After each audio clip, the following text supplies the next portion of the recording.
Las Tortugas Ninja. Una franquicia que ha acompañado a la infancia de muchos niños alrededor del mundo desde los años 80 y no importa si eres generación X, Millennial, Z, Alpha, etc. Las Tortugas Ninja se han sabido adaptar a cada época, ya sea con reboots o continuando su historia con cómics y diferentes universos. Pero, al haber tantas readaptaciones e historias, nuestros protagonistas no estarían exentos incluso de los sucesos más perturbadores que se les puedan ocurrir a los escritores. Prepárate, soy Kami-Gesam y aquí te traigo los momentos más perturbadores dentro de la saga de Tortugas Ninja.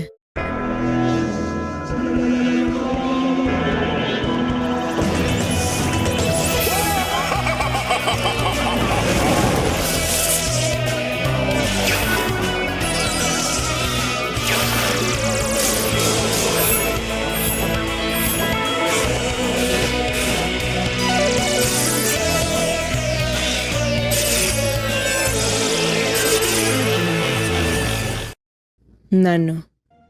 Comenzamos con algo bastante leve, pero igual triste. En la serie de 2003, capítulo 5, hace aparición un enemigo llamado Nano, el cual es un conjunto de nanorobots con mente colmena que tenían la capacidad de utilizar aparatos electrónicos a su favor, ya sea para crecer de tamaño o atacar. ¿Qué es exactamente lo aterrador aquí? Bueno, para quienes no estén familiarizados, Nano fue un experimento de laboratorio en el cual, de lo poco que se muestra, era maltratado físicamente. Algo alarmante que menciona la mujer que estaba experimentando con él es que a Nano se le estimaba que tuviera la conciencia y personalidad de un niño. Por favor, creí que ya estaba corregido. La estructura mental de la mente colmena es equivalente a la de un niño de 3 años, para facilitar la absorción de información. Esta falla de personalidad tendrá que ser erradicada lo antes posible.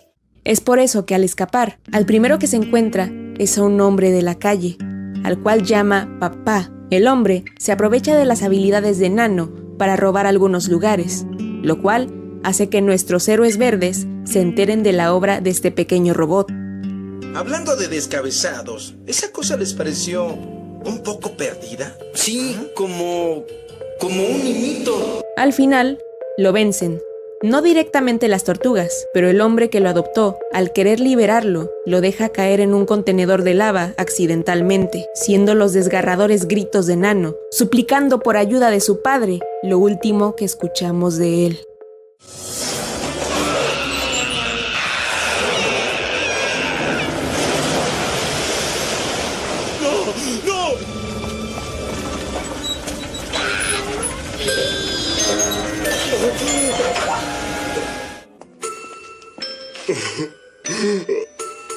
No puedo creer que te fueras. Mi amuleto de la suerte. Y te he perdido. Lo siento. Oigan, siento lástima por el robotito. Ay, robotito. Bueno, porque era como un niñito. Venus de Milo. Para quienes no la conozcan, Venus de Milo es un personaje que tuvo la mala suerte de aparecer en un momento difícil para la franquicia. Pasa que ella hizo su primera aparición en la serie de los 90, Next Mutation, la cual tuvo un recibimiento terrible por parte del público, haciendo que esta fuera una época oscura. Después de que esta serie fuera cancelada, el disgusto de los propios creadores, Kevin Eastman y Peter Laird, fue tan grande que pusieron una regla tajante para toda la franquicia, y esa fue la total prohibición de cualquier tortuga hembra en los siguientes proyectos. Tuvieron que pasar muchos años para que esta regla se rompiera con la aparición de Jennika y Lita, pero mientras, Venus seguía siendo la oveja negra de la franquicia, estando en el cementerio de personajes, hasta que hace poco fue revivida, y no lo digo de forma metafórica. Su resurrección sería en los cómics de IDW. A diferencia de la serie Next Mutation, la Venus de IDW tiene un contexto más tétrico, ya que esta Venus no era originalmente una tortuga. Esta es una creación del Dr. Jasper Barlow, el cual tomó los restos mutilados de una integrante del grupo de las ranas punk, llamada Bonnie.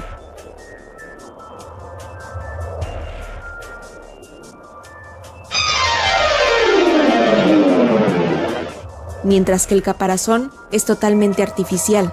Para devolverle la vida, Barlow utilizó una escama de dragón. Esta escama no solo la revivió, sino que también le dio poderes regenerativos y habilidades psiónicas.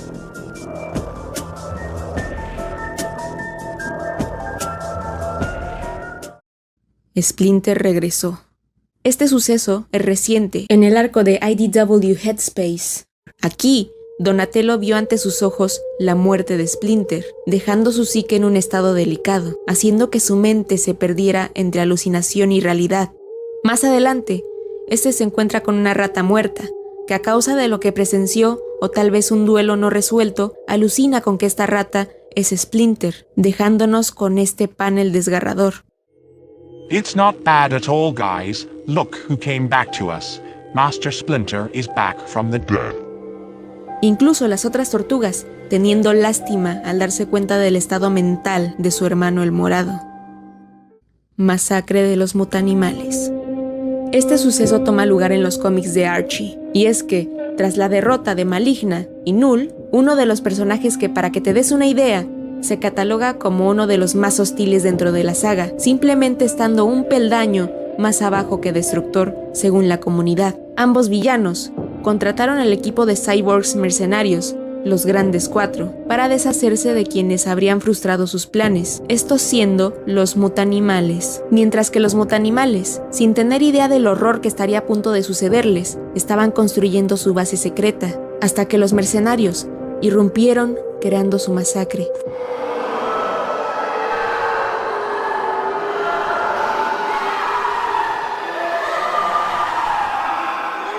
Y Slash toma venganza por lo sucedido a sus compañeros. Mutaciones. Muchos de ustedes me mencionaron algo que de hecho yo no había visto de esa forma en su momento, y es que en todas las transformaciones de la serie de 2012, mostradas en pantalla, se muestra cómo es que los personajes se retuercen y hasta en ocasiones llegando a gritar de dolor al momento de entrar al contacto con el Us. A diferencia de otras versiones de la franquicia, en la que los mutantes, al menos terminando sus mutaciones, parecen tener una recuperación bastante rápida y terminan viéndose normales, en las de 2012 son pocos los que tienen la buena suerte en esa ruleta. Las mutaciones aquí son inquietantes. Si te pones a mirarlas más de cerca, notarás que unos sufren mutaciones que los dejan deformes y asimétricos. Ejemplos muy claros son Razar en la segunda mutación, ya que parece que el mutágeno consumió gran parte de su carne, ya que sus huesos, aunque más afilados, comenzaron a mostrarse a través de su piel. Luego está el Pulverizador, el cual provocó su propia mutación, convirtiéndose en una masa gelatinosa superácida, siendo lo único humano en su vomitivo ser sus órganos visibles a través de la gelatina. O mi favorito, Kirk, el padre de Abril, el cual, al mutar, se terminó convirtiendo en una mezcla de murciélago y hombre, con crecimientos extraños alrededor de su cuerpo, mientras que su cabeza creció exponencialmente, agregando que si ponemos atención al detalle, podemos observar que esa enorme vena verde en su cabeza hace un ligero movimiento de palpitación. Ya así, podríamos seguirnos por horas hablando de todas las escenas de horror corporal con las mutaciones de 2012. Cara quemada. Es bastante curioso porque este suceso pasó 2 veces únicamente con Rafael. Primero en Archie, con el cómic de Cyber Samurai. Es el año 2094. Rafael está parado sobre los cadáveres de Shredder, un soldado del pie, Maligna y Armagon, celebrando su victoria, hasta que de repente comienza a caer lluvia ácida del cielo, haciéndolo sentir un dolor insoportable, hasta que por fin siente alivio al estar reducido solo a huesos. Luego se revela que esto solo fue producto de una pesadilla. La interpretación de su novia en ese momento, Mezcal, dice que es su subconsciente intentando decirle algo. Pero esto no termina aquí, ya que, aunque sea una historia diferente, vuelve a suceder en el arco de Urban Legends. Lo que pasa es que las tortugas son atacadas por un grupo de cyborgs. En el transcurso de la batalla, una enemiga misteriosa secuestra a Splinter. Nuestros protagonistas, desconcertados, se quedaron con los restos de uno de los cyborgs, averiguando cuáles podrían ser los siguientes movimientos de sus enemigos. Rafael, por su parte, estaba investigando el cuerpo del cyborg, pero justo cuando estaba a punto de alejarse, la cabeza del cyborg, la cual se hallaba en una mesa, comienza a gritar, activando un mecanismo de defensa, el cual le da a Rafael directo en el rostro. Raph, are you okay? I don't know. That burned my face. Hurts a lot. And I can't see. How does it look? La muerte de Donatello. En este arco, Krang planea activar el tecnódromo para sus planes, y las tortugas buscan detenerlo, incluso recibiendo apoyo del mismísimo Shredder, ya que este también tuvo problemas y rivalidad con el Krang. La cosa es que Donatello era el único que había hecho esa negociación con el Clan del Pie. Las demás tortugas no tenían idea de esta alianza, así que al encender el portal que los transportaría a la isla donde todo el Krang tenía científicos como Baxter Stockman y Fugitoid para activar el tecnódromo, Donatello les dijo a los demás que él se quedaría porque alguien tenía que estar monitoreando el portal, lo cual no era del todo cierto, ya que también se había quedado para darle paso al Clan del Pie a través del portal. Cuando estos llegan, Donatello les dice que se apresuren a atravesar el portal, solo que Shredder puso una condición, que Bebop y Rocksteady se quedaran a cuidarlo para cerciorarse de que no los traicionara. Las fuerzas de Shredder llegan a la isla, y conforme avanza la batalla, Shredder queda malherido. Ahí es cuando saca su comunicador y les manda el mensaje a Bebop y Rocksteady: maten a la tortuga.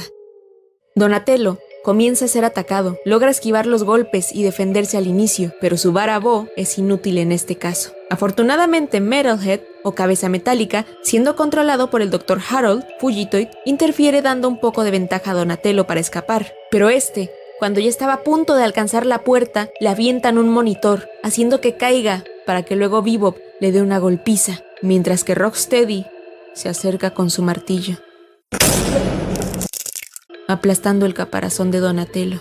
Y para que se den una idea, el caparazón de las tortugas es equivalente a lo que es la caja torácica de los humanos. Es lo que protege los órganos internos importantes. Así que, imagínate, ¿qué se sentiría que te rompan las costillas con un martillo? Rey Rata. Es gracioso cómo en su primera aparición, por lo menos en la serie de 1987, se veía como un personaje hasta algo gracioso. Un sujeto cubierto con vendas que lo hacían lucir algo curioso. Incluso en Mirage, en un inicio, no era tan tétrico. Sin embargo, conforme fue pasando el tiempo y se fuera readaptando este personaje a las diferentes versiones de la franquicia, se fue haciendo más oscuro. Pero el que se lleva la medalla de oro al Rey Rata más siniestro que se pudo apreciar en la franquicia, al menos de las series, está el de 2012. Y quiero aclarar que la única razón por la cual no metí a este personaje en los momentos más perturbadores de la serie fue porque simplemente lo olvidé. Pero vaya que le va a hacer justicia a esa serie en este top. Todo su personaje es oscuro y siniestro, ya que su primera hazaña fue convertir a su compañero de trabajo en un mono con el fin de analizar las posibles habilidades psíquicas y el provecho que le sacaría al utilizar al Dr. Rockwell como experimento. Eso fue en su primera aparición. Más adelante, después de un incendio, su apariencia se vio severamente desfigurada. Aquí sí marcó una línea evidente que lo distinguía de los otros Rey Rata, ya que su apariencia sola era intimidante.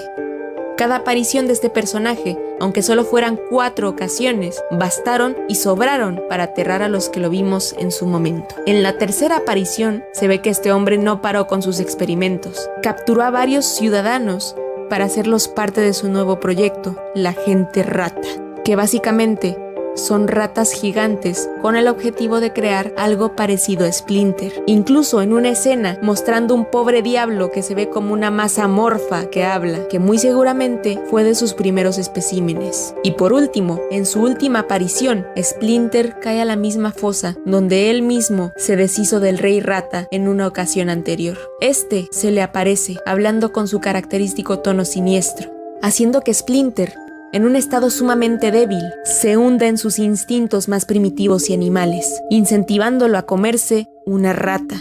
lo cual para Splinter es un acto horrible, pues se ha demostrado que él mismo considera a las ratas e incluso a las ardillas como su familia, desde que él es un mutante. Al final, Splinter termina cediendo, consumido por el hambre, y se come al pobre animalito vivo. Más adelante, vemos cómo el Rey Rata tortura a Splinter constantemente con su pasado y recalcándole que su humanidad ya no existe y que ahora no es más que un animal. No por nada, muchos en el público lo han llegado a comparar con el espantapájaros de Batman. Incluso el Rey Rata más adelante invoca un montón de ratas para formar este monstruo desagradable que ataca a Splinter, como ya lo había hecho en los cómics de este universo, mientras que él se les une. Que sí, a lo mejor esta escena ha de ser referencia a otra cosa, pero a mí me recuerda a Silent Hill, más que nada por el factor de terror psicológico. Después de mucha tortura psicológica para Splinter, este cae más abajo en el acantilado, donde se encuentra con el esqueleto del Rey Rata.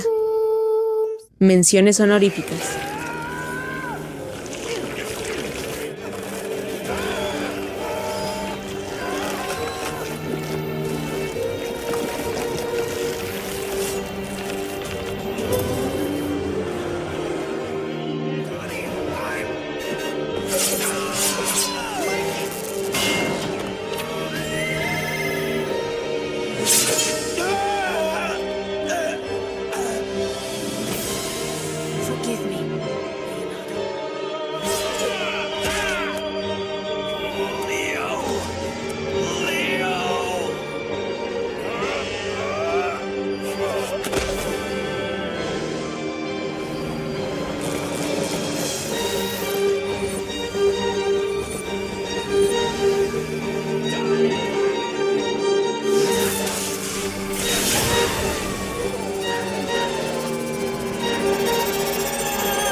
El deterioro de Baxter Stockman.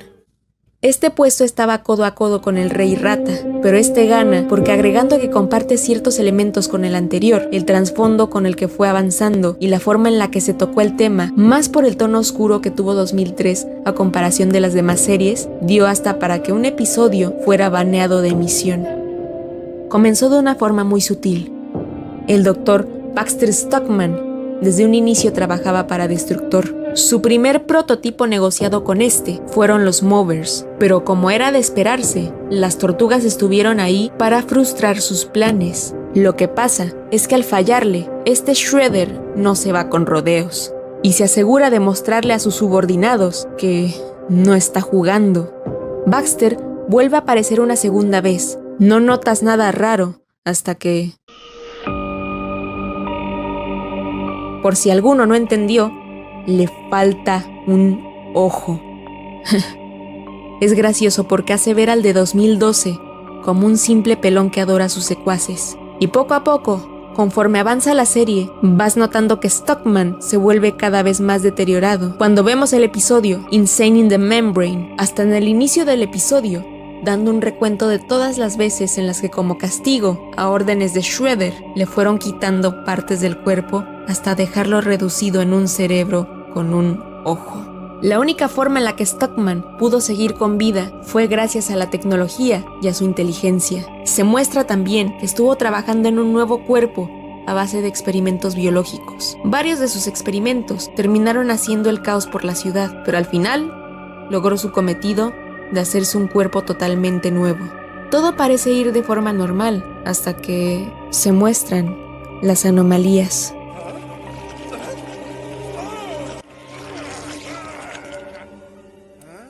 Algo de lo que me di cuenta es que también te dan probadas de la infancia de Stockman, incluso él teniendo visiones con su madre, posibles ataques psicóticos y distorsión de la realidad, lo cual hace que el ambiente sea más deprimente. Luego, viene lo que marcó a muchos niños de los 2000 que llegaron a ver esto.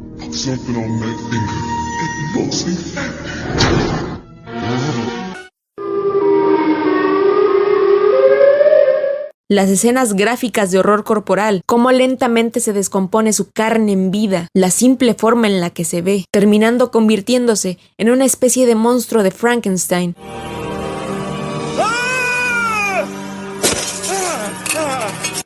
Mostrando que aparte de desmoronarse físicamente, también lo hace mentalmente, incluso tergiversando tanto la realidad que no culpa a aquel que le fue quitando su humanidad poco a poco, sino a Abril por traer a las tortugas a su vida.